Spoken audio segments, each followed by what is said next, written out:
शेतकरी मित्र, सध्या ऊसाची लागवड चालू आहे.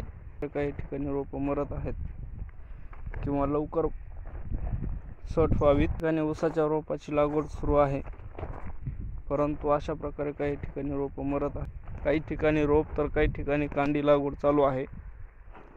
रोप लागवड झालेली असेल तर त्याला जर्मिनेटर आणि बुरशीनाशकची ड्रिंचिंग द्या.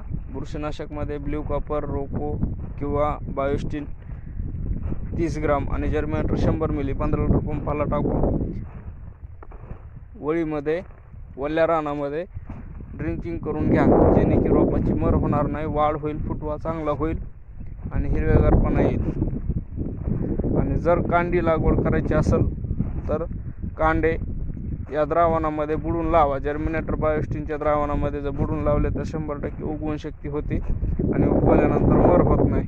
किंवा शेतकऱ्याची जर कांडी लागवड झालेली असेल तर वल्ल्या रानामध्ये त्या ठिकाणी ड्रिंचिंग करून घ्यायची. म्हणजे काही जर उगवायला प्रॉब्लेम येत असेल थंडीमुळं तर 100% उगवलेलं मरणार नाही आणि फुटवा चांगला होईल.